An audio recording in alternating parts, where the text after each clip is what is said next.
I didn't think anything, to be fair. The man can say what he wants about my performance, but he went 8 rounds with a guy who just walked forward like a plank of wood and didn't throw a shot. And every time Tyron did throw a shot, he nearly knocked him out. Can't remember what round it was. He hit him with a straight right, number 4, nearly knocked Jake Paul out. Didn't know what day it was. But Jake Paul's one of them. You'd be surprised if you see him in the ring again, because I don't think Jake Paul's got a lot of balls. It's obvious. He got asked about me in the post-fight interview. I didn't have nothing to say. He confronted me in the hallway there. Had his all about 15-20 team of him jump all over us. He was there. We was ready to fight there and then. He's big in front of cameras but small by himself, and Jake Paul realised tonight how hard the sport of boxing is, and he got clipped with a little shot. So imagine if he got hit and dropped. I don't know if you'll see Jake Paul back in the ring again. What happened in the hallway? Talk us through it. Well, it just transpired about 10 minutes ago. I was doing an interview down there, and his whole team landed. Jake Paul squaring up to me, but then he seen me at ringside. I was leaning over the ropes, waiting to get in there. Here was Logan. No, not right now.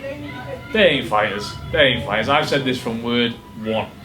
If you want this fight, I'm here and I'm ready to go. There's no running, there's no playing. And it's fine if you don't want the fight, just say it. You can put everyone's mind to rest, then stop bullshitting all the time and just say it how it is. You either want the fight or not. I want the fight. And if you don't, just say it, we can move on. I can go my way, you go your way, but stop using my name. How close did it get to fisticuffs out here? I would say pretty close. I mean, I've not watched it back, but I was ready to throw hands there and then.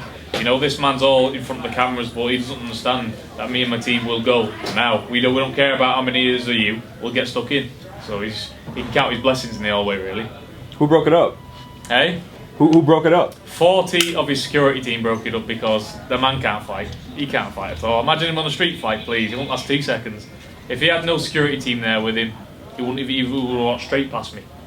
So, Tommy, what do you think you have to do to get that fight then?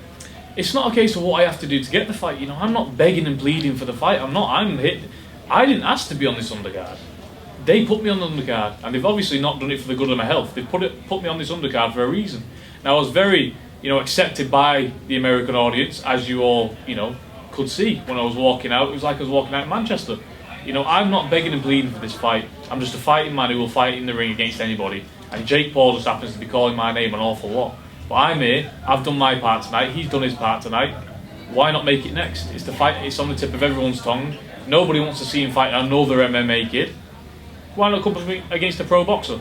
So, I've got a huge following in the UK, and I don't think it's too bad in America as well. So, happy days there. It just seems right. But again, this is Jake Paul talking about. Can he stand on? I don't know. Tommy, I'm sure BT Sport will put that clip out very shortly, but you came face to face with Jake Paul. You were saying things to each other. What did you see when you looked into his eyes? I seen nothing. I seen absolutely nothing. Jake Paul's got nothing inside him, and I seen that in that corridor right then. Because there was a moment in that corridor where everything was going off between the security and my team and his team, and it was just me and him. And I looked dead into his soul. And when them cameras are not around, he doesn't want to know. I mean, let's be honest, if he really wanted to fight me, I'd have been in that ring there at the end of the fight, through the ropes, let's go, there's no return. But he didn't want that. And the reason why he didn't want me in the ring is because if I was getting him there, he wouldn't be able to go back on it. That's why I wasn't in the ring tonight.